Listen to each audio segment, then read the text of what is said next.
Hello friends, मैं योगेंद्र और आप देख रहे हैं इसका योग ज्ञान। फ्रेंड्स, आज इस वीडियो में हम सीखेंगे टेंस और ट्रांसलेशन। हम इस वीडियो में ट्रांसलेशन तो नहीं करा रहे हैं, लेकिन आपको ये बताया जाएगा कि किसी टेंस को पहचानते कैसे हैं, हिंदी मीडियम के बच्चों के लिए स्पेशली को पहचानेंगे कैसे और कौन से टेंस में कौन सी वर्ब का प्रयोग करेंगे। और फ्रेंड्स, सबसे पहले यदि हमें ट्रांसलेशन करना है और वो भी हिंदी से इंग्लिश, तो हमें टेंस पहचानने आना चाहिए। और पहचानने के लिए मैं बहुत ही शॉर्ट टेक्निक बता रहा हूँ, जिसको आप याद रखेंगे तो कभी गलती आपसे हो ही नहीं सकती है। मेरी बातों को ध्यान से सुनेंगे। सबसे पहले पहचानना शुरू करेंगे टेंस को, उसके बाद उसके सब टेंस को। सब टेंस यानी इंडेफिनिट, कंटिन्यूअस, परफेक्ट और परफेक्ट कंटिन्यूअस, क्योंकि प्रेजेंट के भी उतने होते हैं, पास्ट के भी उतने ही होते हैं और फ्यूचर के भी उतने होते हैं।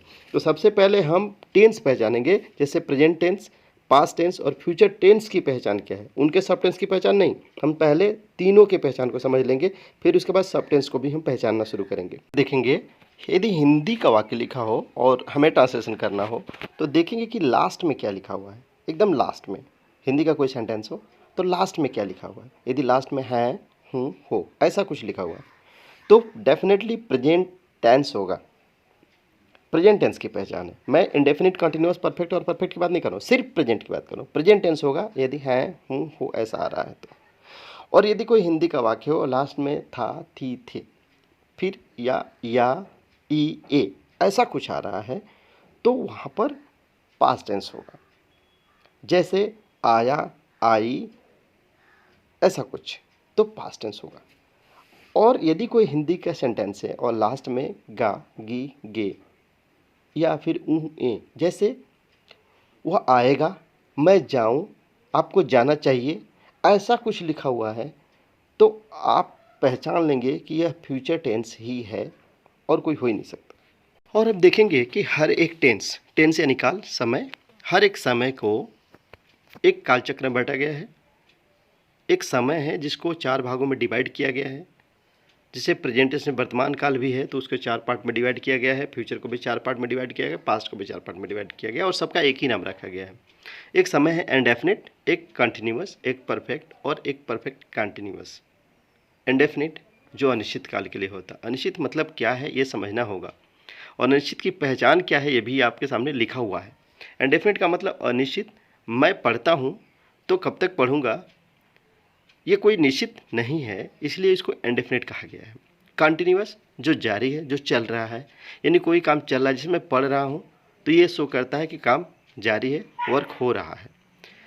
तीसरा एक परफेक्ट है। परफेक्ट का मतलब, परफेक्ट मतलब पूरा, यानी काम जो कंप्लीट हो गया हो। जैसे मैं पढ़ चुका हूँ तो वो परफेक्ट होगा। और परफेक्ट कंटिन्यूअस का मतलब ऐसा टेंस जिसमें कंटिन्यूअस भी हो और परफेक्ट भी हो, काम पूरा भी हो गया हो और काम चल भी रहा हो। जैसे मैं 2 घंटे से पढ़ रहा हूँ, मतलब मैंने 2 घंटा पढ़ चुका हूँ, 2 घंटे का काम पूरा हो चुका है और आगे काम वो चल रहा है, तो ऐसे को हम लोग कहते हैं परफेक्ट कंटिन्यूअस टेंस। अब देखेंगे सबकी पहचान अलग अलग लिखी गई है कि कंटिन्यूअस रहेगा तो रहा रही रहेगी, परफेक्ट रहेगा तो चुका चुकी, और परफेक्ट कंटिन्यूअस भी रहेगा उसमें भी रहा रही रहेगा।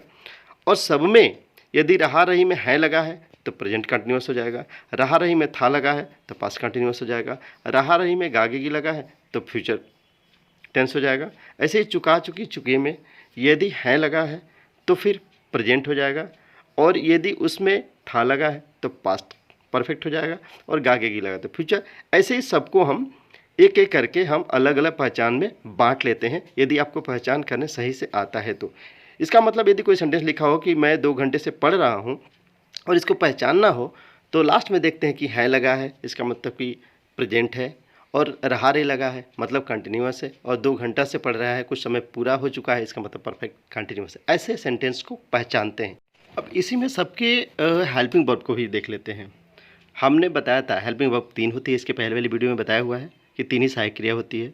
तो इंडेफिनिट में डू का प्रयोग करते हैं, कंटिन्यूअस में बी का प्रयोग करते हैं और परफेक्ट में हैव का करते हैं।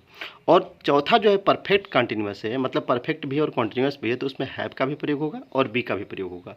और चूंकि हैव के बाद क्रिया का थर्ड फॉर्म आता है, इसलिए उसमें हैव बीन का प्रयोग होता है, क्योंकि हैव के पास क्रिया का थर्ड फॉर्म लिखा था तो बी नहीं लिखा जाएगा, बीन लिखा जाएगा। तो वहाँ पे सहायक क्रिया बनाई जाती है, आर्टिफिशियल हम लोग बना लेते हैं हैव बीन। ट्रांसलेशन में यदि क्रिया को पहचानना है कि कहाँ पे कौन सी क्रिया प्रयोग करेंगे, तो फिर इंडेफिनिट में फर्स्ट फॉर्म, कंटिन्यूअस में क्रिया का आईएनजी फॉर्म, परफेक्ट में क्रिया का थर्ड फॉर्म, और परफेक्ट कंटिन्यूअस है तो उसमें भी आईएनजी फॉर्म।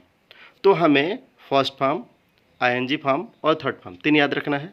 परफेक्ट में थर्ड फॉर्म, इंडेफिनिट में फर्स्ट फॉर्म, और आईएनजी जो होता है वो कंटिन्यूअस के दोनों फॉर्मेट में होता है, चाहे प्रेजेंट कंटिन्यूअस हो या परफेक्ट कंटिन्यूअस हो, तो दोनों में हम प्रयोग करते हैं आईएनजी फॉर्मेट का। अब क्रिया का सेकंड फॉर्म और क्रिया का फोर्थ फॉर्म एस वाला हम कहाँ प्रयोग करते हैं?